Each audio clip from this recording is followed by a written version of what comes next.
Confined within the walls of a South African jail, the young lawyer from India found no reason to complain. Some say that jail is a palace. Others look upon it as a beautiful garden. Some others hold that through the jail gates we shall pass from our present bondage to freedom. The year was 1907. The young lawyer from India was Mohandas Gandhi.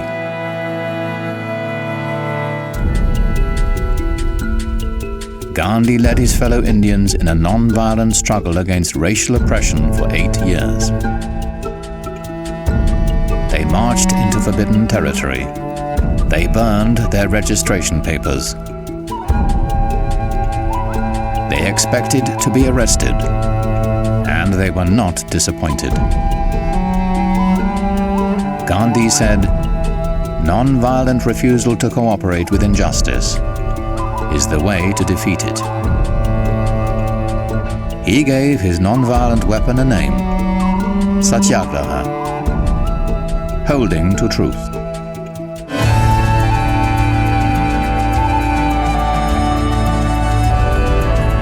In every decade and on every continent, underdogs have taken up Gandhi's strategies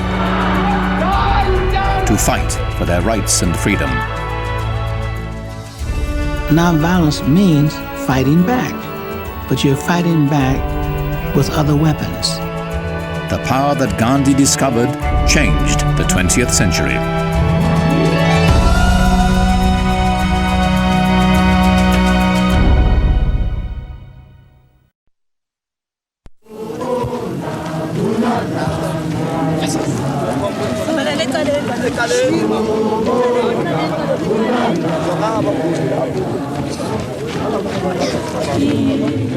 Every weekend, they bury their dead.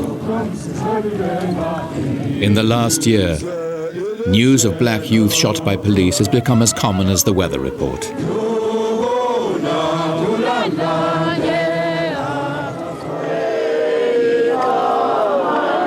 It's been called an uprising. Millions of black South Africans have intensified their struggle for equality, an end to the legalized discrimination called apartheid.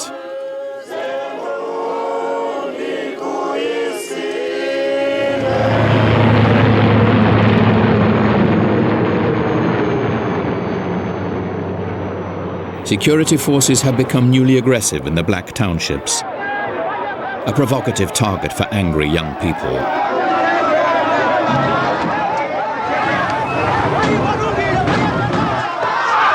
Even innocent bystanders are being caught in the deadly cycle of rising violence.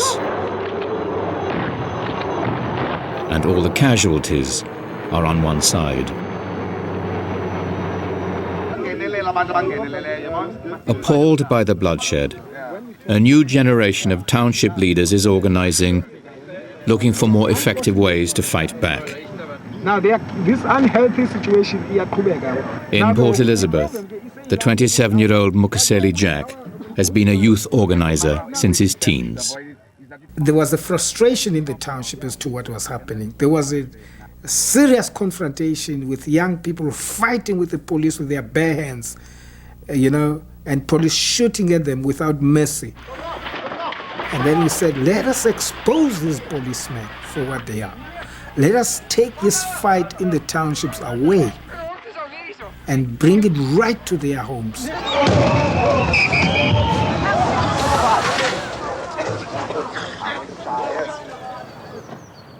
2 miles away, most whites in Port Elizabeth are unaware of the strife.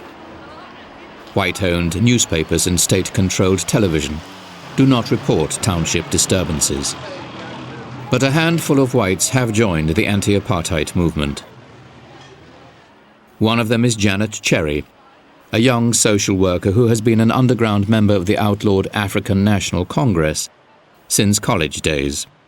The idea was that we've got to take the struggle into the white areas, not because of any racist motive, but because of that understanding that the state wasn't in fact vulnerable unless you made an impact outside of the townships. The black civic movement has been growing. In 1983, the United Democratic Front was created as a national umbrella for over 600 local civics, street committees, church groups, sports teams, women's clubs. As this organization broadened and broadened and broadened and broadened, it became extremely difficult for the security forces to crush these people, because now you have big centers of resistance within the community. And then slowly you started everybody to include him in the struggle for justice. And slowly everyone saw his role. In May 1985, several middle-aged women approached leaders of the Port Elizabeth Black Civic Organization to suggest a boycott of white business. A consumer boycott has the potential to achieve Mkhuseli Jack's objective, to put pressure on the white community for the first time. Boycott organizers have only a few weeks to prepare. 500,000 people must be persuaded to shop inside the township. The preparation was to bring the black business people in the townships and tell them that we want them to stock the basic necessities that will be needed for this long-drawn struggle that we're going to face.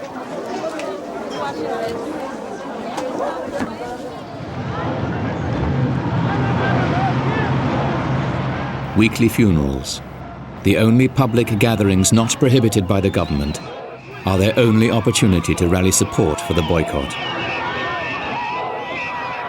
We want a government based on the will and wishes of the people.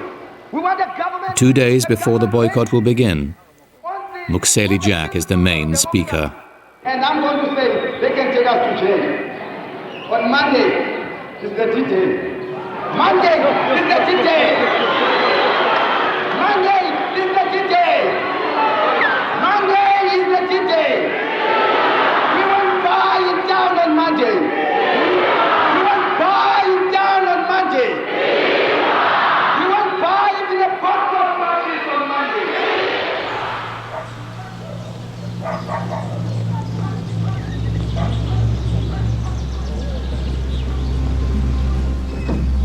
It looks the same as any other morning.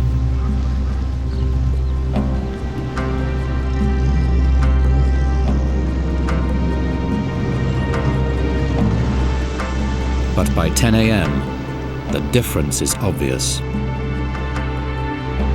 The north end, normally jammed with black shoppers, is deserted. Observers sent to monitor the boycott report 100% compliance. The boycott is the latest tactic in a 10-month uprising. But in only 5 days, it has proven the most effective weapon yet, and it is spreading elsewhere. A genuine threat to the apartheid regime. This state of affairs can no longer be tolerated. The government has, in terms of the Public Security Act, Act 3 of 1953, decided to proclaim a state of emergency in the following magisterial districts: Port Elizabeth, Albany, Uitenhage, Cradock, Kirkwood, Somerset East, Adelaide, Port Beaufort, Bedford, Alexandria. The South African Army occupies the townships. Travel is restricted. Night and day curfews are imposed. Hundreds are arrested.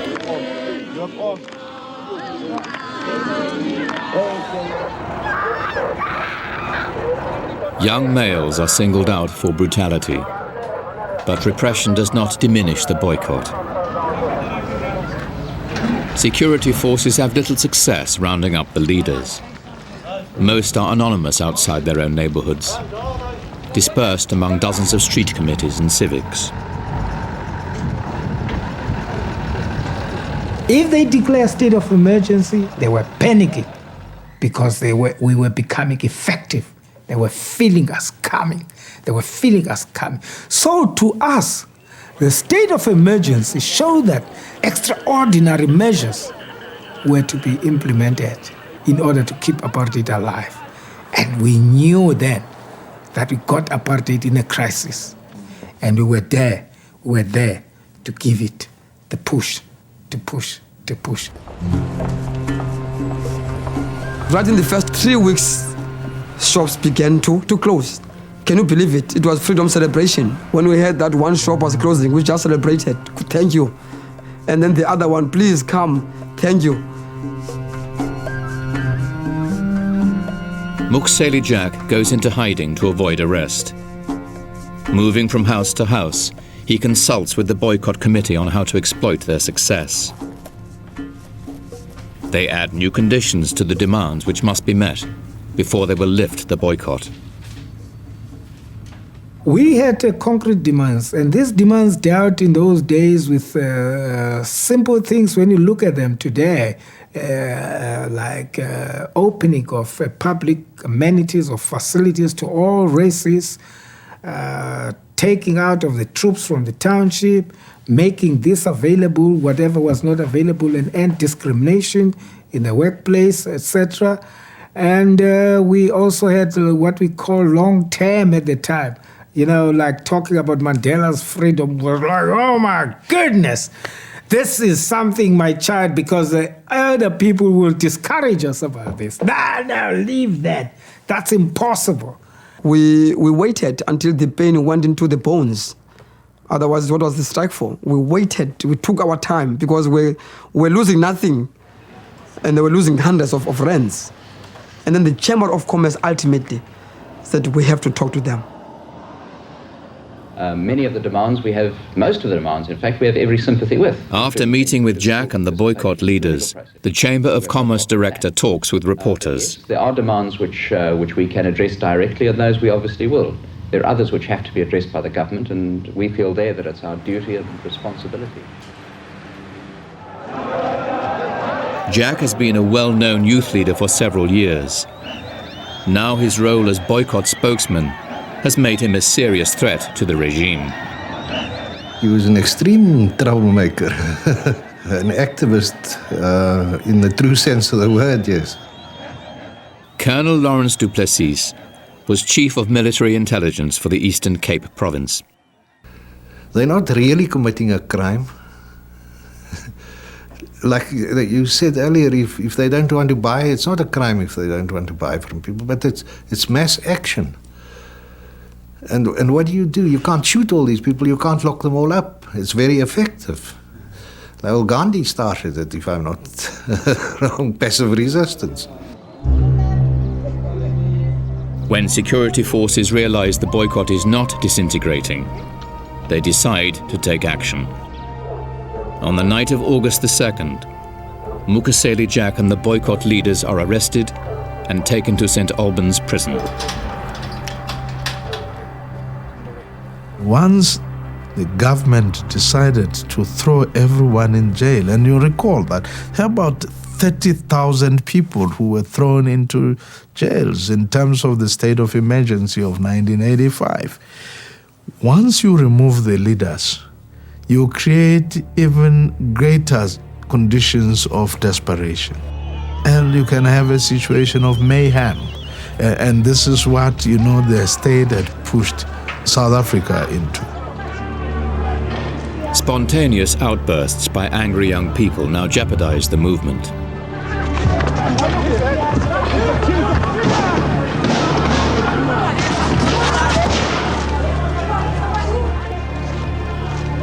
Among the few courageous enough to warn of the danger is a South African churchman, Bishop Desmond Tutu. Why must we discredit our cause by using methods which, if they were used against us, we would oppose? And you and I must be those who will walk with heads held high. We will say we used methods which can stand the scrutiny, the harsh scrutiny of history. By keeping Mkhuseli Jack and his comrades behind bars, the regime is preventing negotiations that could end the crippling boycott. By September, Port Elizabeth retailers are desperate. Jack suddenly has powerful white allies. I mean, a respected businessman going now looking for these people that have been described as hooligans and as thugs. Now the businessman says these leaders got legitimate grievances. If they have committed a crime, take them in front of a court of law and try them and find them guilty or innocent. Don't just lock them up. The boycott enters its fourth month. Thousands of blacks are still coming to their jobs in white-owned shops, but they buy nothing. White businessmen have been negotiating a deal. The boycott will be suspended if the businessmen can arrange for the black leaders to be released. We were not intending to antagonize these white people, but our idea was just to drive our point home. And you see, when we stop it, of course, also, it served two purposes.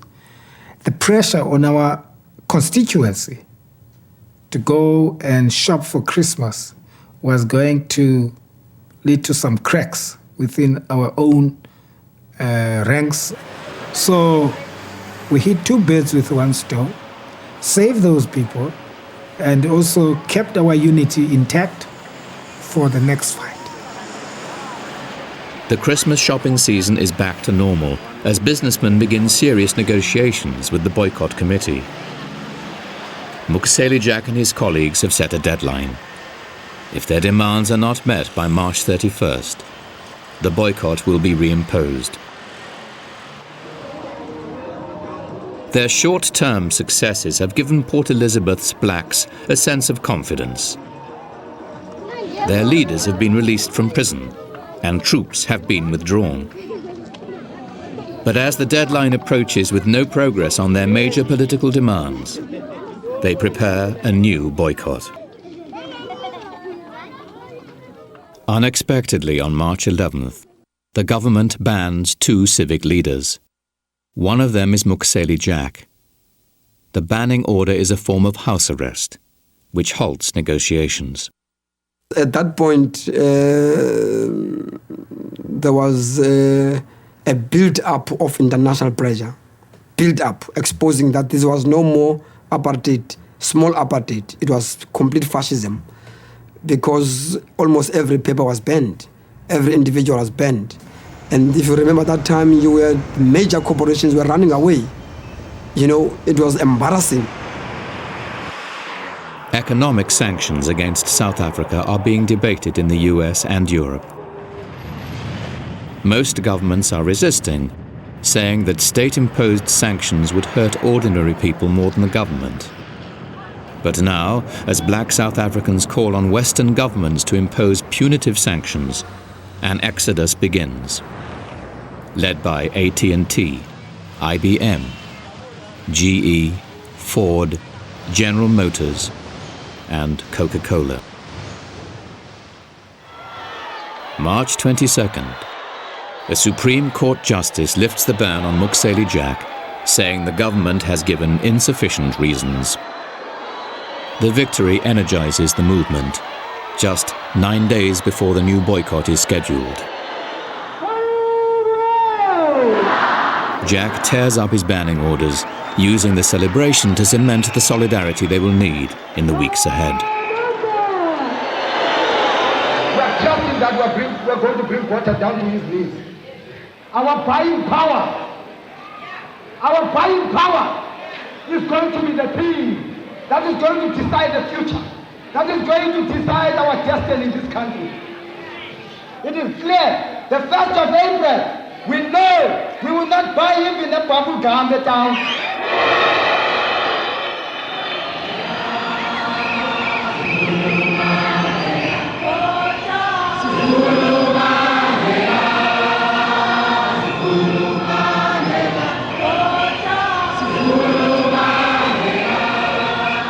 The boycott is on.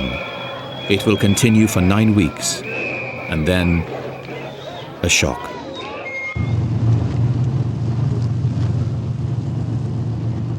Security forces scour the black townships, arresting thousands. The government has secretly imposed a state of emergency. For hours, police raid the offices of black civics, trade unions, the UDF, the South African Council of Churches, arresting and confiscating documents. Peaceful protesters at the parliament buildings are dispersed and arrested. Damage to 11 church buildings. 16 hours after the crackdown started, President Botha speaks in parliament. He cites intelligence reports on the imminent threat of armed revolution by the ANC and Communist Party. These revolutionaries are controlled by a power clique which is typical of Marxist regimes and which is interested only in a violent takeover of power. It is not possible for the reasonable majority to continue the search for a peaceful and democratic solution. It is the second state of emergency in less than a year.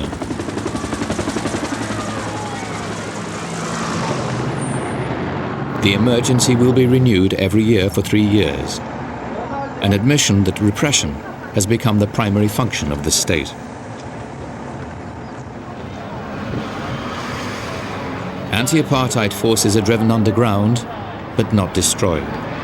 They have not brought the government down, but non-violent mass action has shattered its legitimacy. The system of apartheid is no longer viable.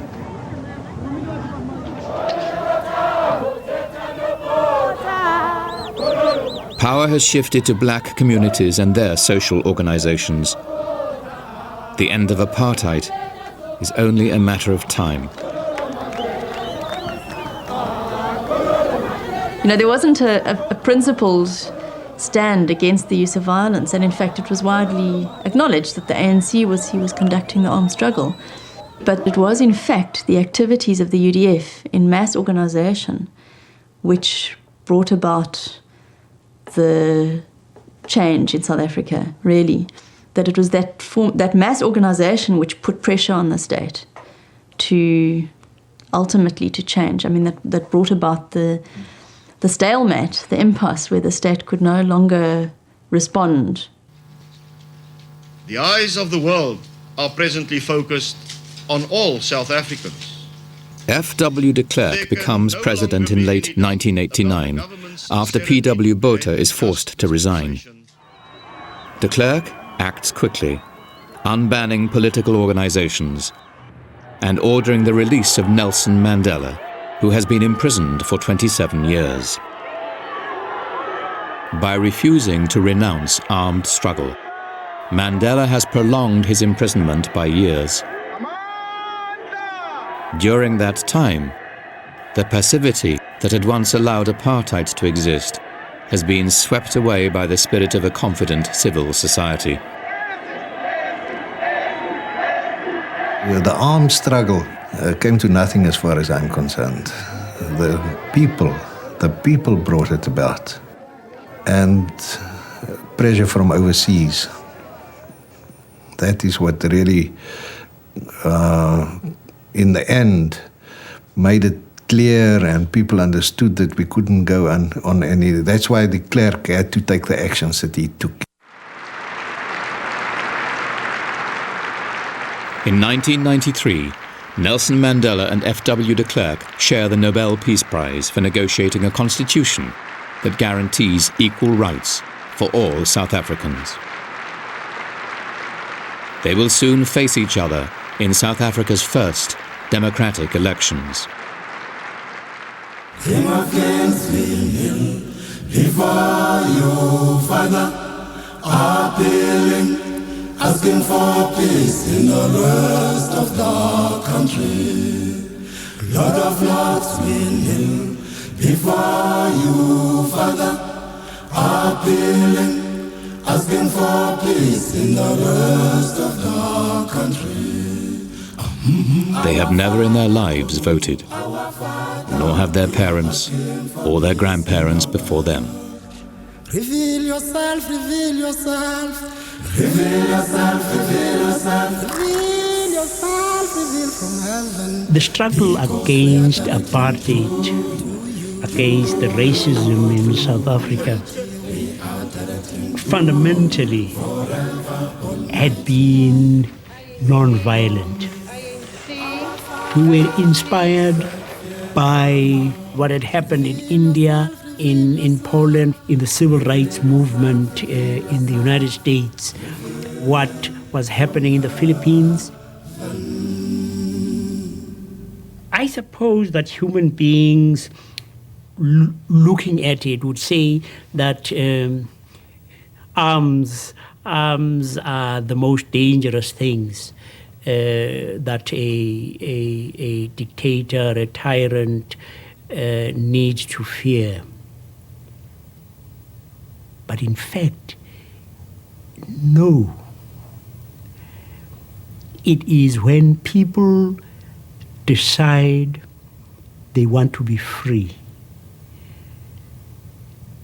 Once they have made up their minds to that, there's nothing that will stop them.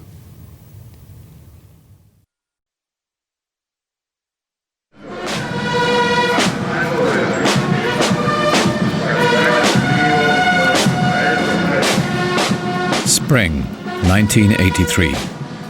For nearly 10 years, General Augusto Pinochet has ruled Chile unchallenged.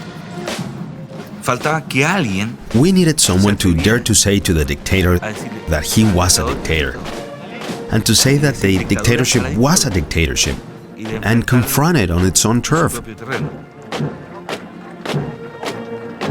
Not on the turf of arms, just to dare to tell them that what we had in Chile was wrong, and that it had to be changed.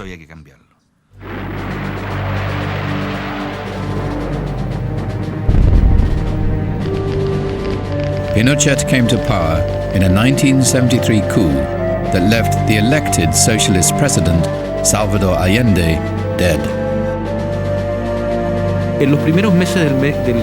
During the first months of the military regime, the number of people detained in prisons reached more than 40,000.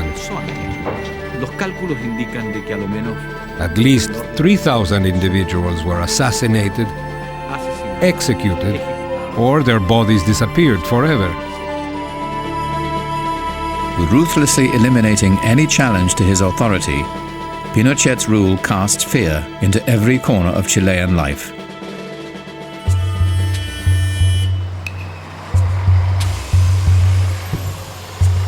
It was a very permeating paranoia, and it was with everyone. Everybody had experienced some sort of repression in their family, and they were very cautious. My husband and I would go to a social gathering, and he wouldn't introduce me to anyone. And I said, well, why won't you introduce me to people? And he said, oh, we don't do that now. It's too dangerous. You don't really want to know people's names.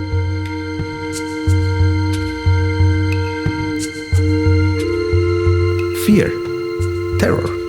If you have people afraid, you can control them.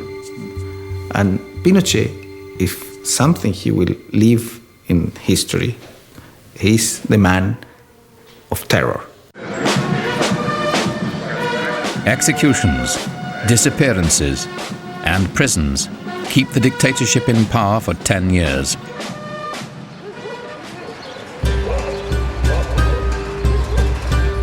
By 1983, a severe economic crisis has pushed unemployment to 30%. As Chileans feel they have nothing left to lose, open opposition to the regime becomes thinkable for the first time. The first signs of opposition appear at the heart of Chile's economy, in the copper mines of the Andes Mountains.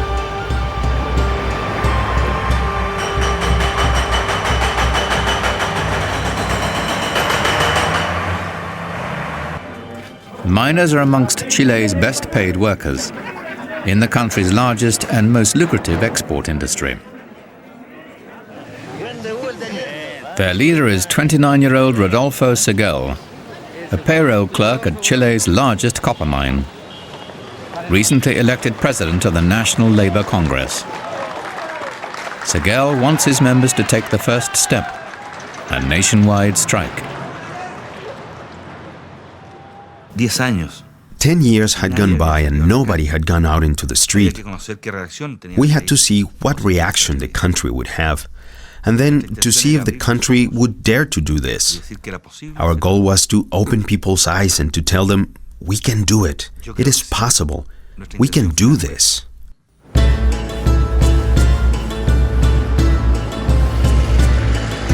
A week before the strike is to begin, Pinochet's troops surround the copper mines. Seguel knows that there will be bloodshed if the strike goes forward. They change their plans. Instead of a strike, they proclaim a national day of protest. With only a few days to prepare, they must mobilize not just union members, but the whole population. I remember that morning. At the beginning, you didn't know if someone was walking slowly, driving his car slowly, or walking slowly on the sidewalk, because he was just taking a walk or because they were protesting. Until finally at noon, it was so obvious. It was so obvious that everything was slower. It was so evident that the city started to close down.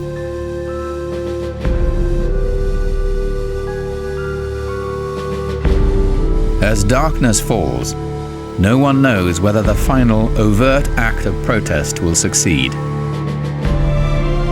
At exactly 8 p.m. it begins, tentatively at first.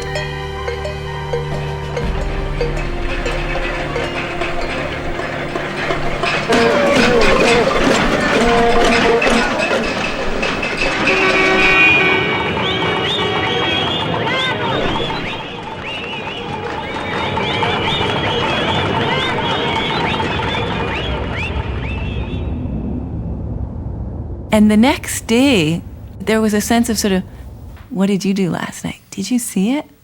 Oh yes, I was out banging my pots and pans with my neighbors. And so there was a real sense of complicity all of a sudden in a society where each human being had literally become a complete island.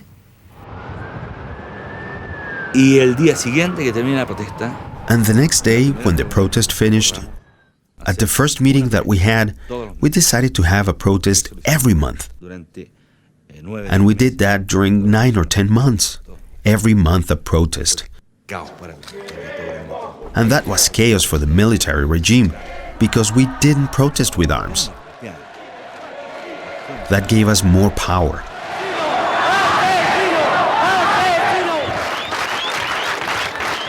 A mood approaching euphoria grows as the protests grow every month. People start to believe that mass demonstrations alone will bring down the dictatorship.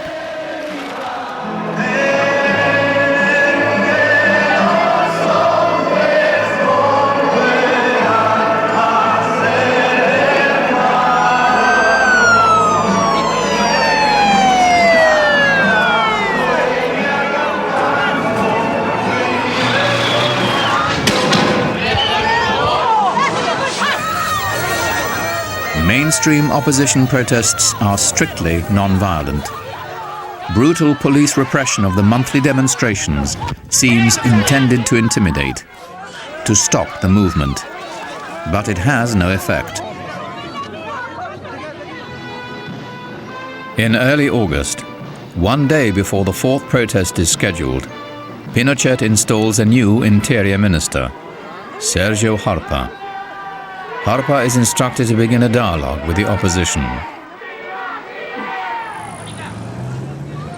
In a contradictory gesture on the same day, Pinochet deploys thousands of troops in the streets of the capital, an ominous prelude to the next day's demonstrations.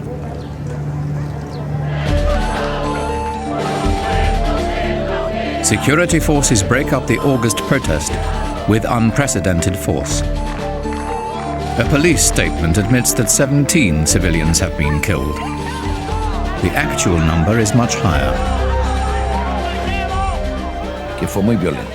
It was very violent, and that's when I realized that we couldn't keep on going down this road. Because the violence was too strong. Pinochet had 16,000 soldiers on the streets of Santiago. More than 80 people were killed, and the population started to rebel. Shocked by the bloodshed, the new Cardinal of Chile's Catholic Church offers to host the dialogue that Pinochet has promised. At the first meeting, Gabriel Valdez told me that he had to give me a document. And I told him that I would not take this document because it is an agreement that you drew up this morning, demanding the resignation of the President of the Republic. That you don't recognize him as being legitimate. And if the President of the Republic is not the legitimate president, I have nothing to do here, because I represent him. So this is where it all ends, right here. Buenos días.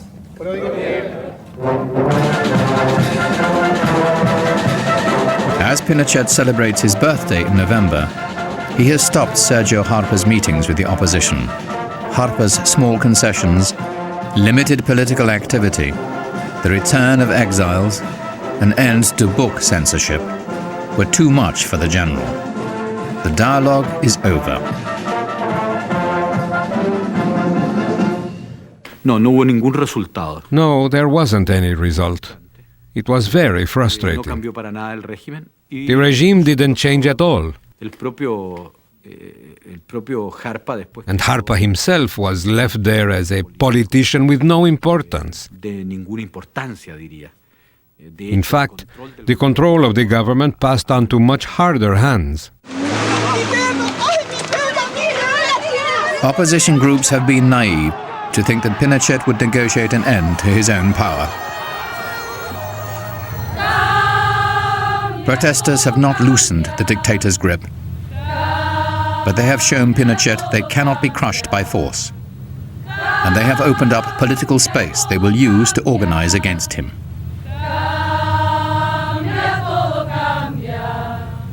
Viva Chile! In late November 1985, 500,000 attend the largest political rally in Chilean history. Gabriel Valdez speaks for 11 opposition parties and the Catholic Church. The National Accord, formed to lead a non-violent transition to democracy. Valdez warns, if we don't support the National Accord, we are heading towards civil war. In Chile's poor neighborhoods, the poblaciones, a low-intensity war has already begun. Hard times have fallen hardest here, making fertile ground for Chile's Marxist and Communist parties. Not many have personally taken up arms, but the ideology of violent revolution is accepted. The regime sees the poblaciones as enemy territory.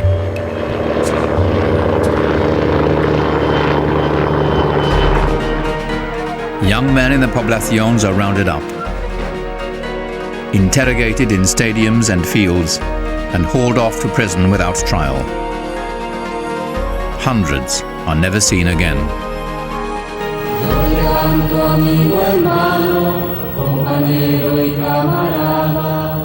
Pinochet's human rights abuses have drawn the normally conservative Catholic Church into the conflict. Though the clergy takes no political position, the Church protests against the torture, killings, and disappearances, and preaches non-violent methods. If you use violence, then you have to have the force to defend yourself. Whatever you impose through violence, you have to defend through violence. That's why we think that violence is the strength of the weak, because they don't have arguments. They don't have moral authority. So whatever you achieve through violence, you have to defend through violence.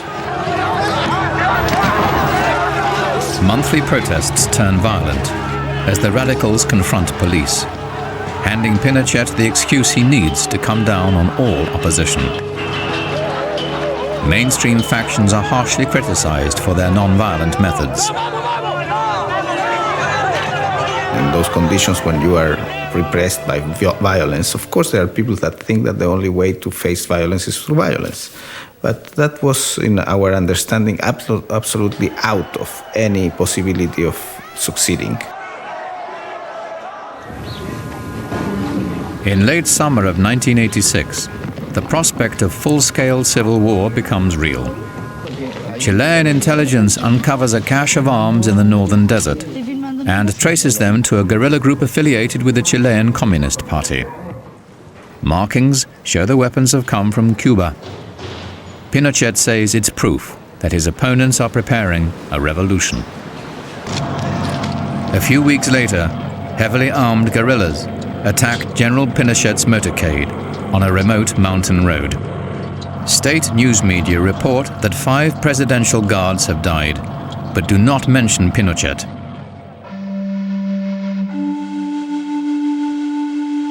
Four hours later, the dictator appears on television to describe the attack. He appears unfazed by his narrow escape and returns to the presidential palace with his customary swagger. The episode reinforces his image of invincibility. It really polarized, I think, between, are we going to go for a really serious attempt at armed struggle, the way we've seen in Central America, with a huge toll on human lives and suffering that was part of that? Or are we going to try to find some other way, which was very nebulous, and so this search began to find some way that could provide some kind of an exit from this impasse. Pinochet's own constitution calls for a plebiscite in 1988, giving Chileans the right to vote yes or no to another 8 years of military government. Isolated and overconfident, Pinochet always assumed he would win. But after 5 years of organizing, the non-violent opposition sees an opportunity. For the first time, we knew that if Pinochet was going to remain in power, there's going to be a plebiscite, and you have to say yes or no. Therefore, we say, look, if we prepare ourselves, we can defeat Pinochet saying no. And we said, how are we going to trust the dictator that has been doing all these things, and he will count the votes, that he count the votes as the votes are? But we realized that we had no other way, and we said, let's move ahead in that direction, and let's create all the conditions to avoid any fraud.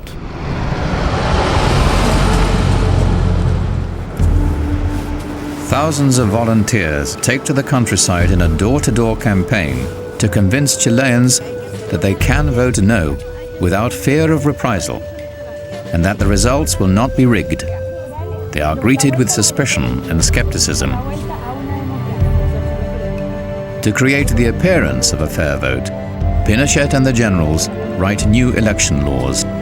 Any opposition party that can collect 35,000 signatures will be allowed to have poll watchers, a critical factor to prevent vote fraud, and be given 15 minutes of television time every night for 4 weeks before the voting.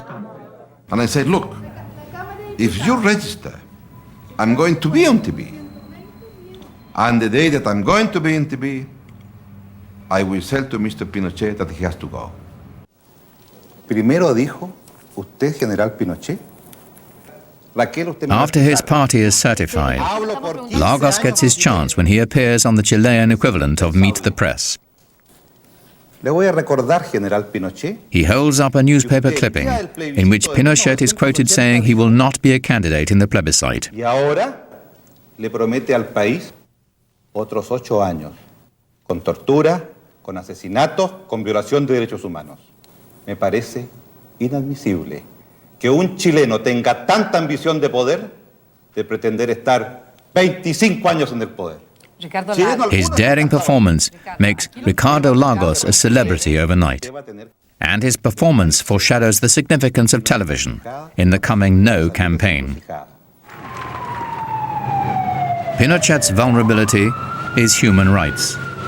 The No campaign plans television spots to emphasize torture, death, and prison. But US political consultants advise them that dwelling on the fears of the past would be a turnoff. They developed a campaign that was future-oriented, a campaign that focused on bread and butter issues, and it was a campaign that ultimately caught the Pinochet regime and the supporters of the yes vote by complete surprise when it was aired on the first night in that last 30 days of the campaign. Porque nace el arco iris después de la tempestad, porque quiero que florezcan mil maneras de pensar, porque sin la dictadura la alegría va a llegar, porque pienso en el futuro, voy a decir que no. That no, what was meaning yes to democracy was meaning yes to more social justice and not no to injustice.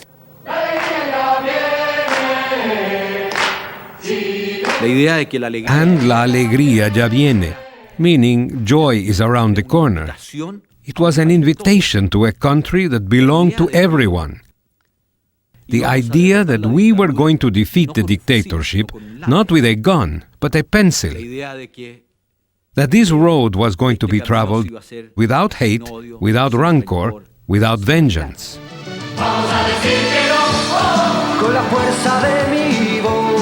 On television, the No campaign is a sensation. Images of a bright future without Pinochet. The TV spots earn credibility with skeptical viewers, with compelling references to the suffering inflicted by the dictatorship. People used to rush home to watch those spots. I used to rush home to watch those spots. It was like, 15 minutes where, they use real words to say real things, Torture is torture, and it happened here.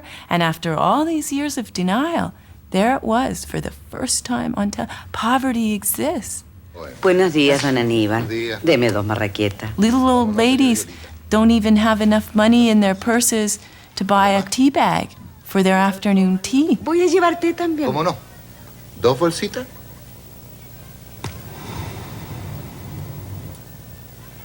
Una nomás.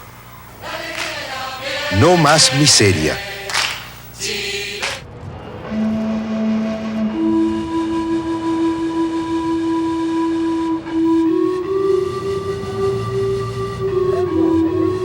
La información de este minuto para el diario de Cooperativa dice que a muy pocas horas de que se inicie el plebiscito en Chile,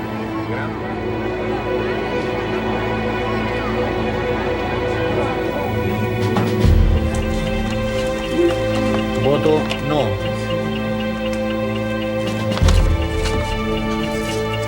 No. Voto sí. Sí. No. Opposition poll watchers now perform a parallel vote count based on sampling techniques. By fax and telephone, the numbers are fed to computers in Santiago. By early evening, they project the No has won decisively. A small independent radio station announces the results.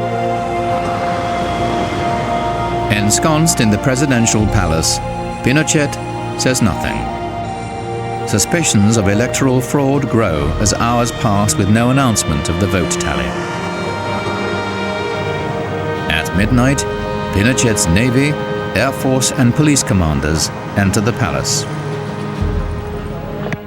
General Fernando Matei, Air Force commander, tells reporters, it appears the No has won. A public statement that warns Pinochet to accept the defeat. Within seconds, his remarks are on the radio.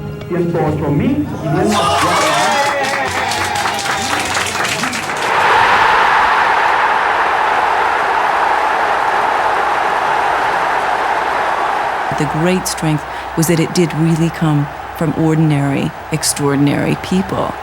And they really did put their lives on the line, and they really did come out, and they really were willing to take a stand.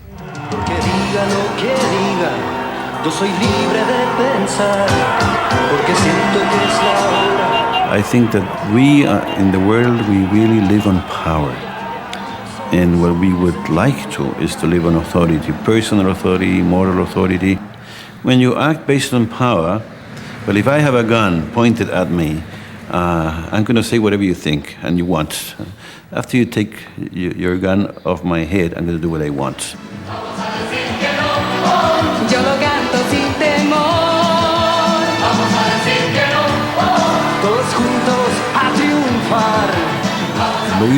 How people lived that moment.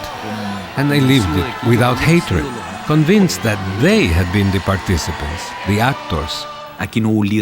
Here there was no charismatic leader, no guerrilla, no vanguard that would say, I did this. The sense in Chile that night was that they had done it themselves. How many? 7 million.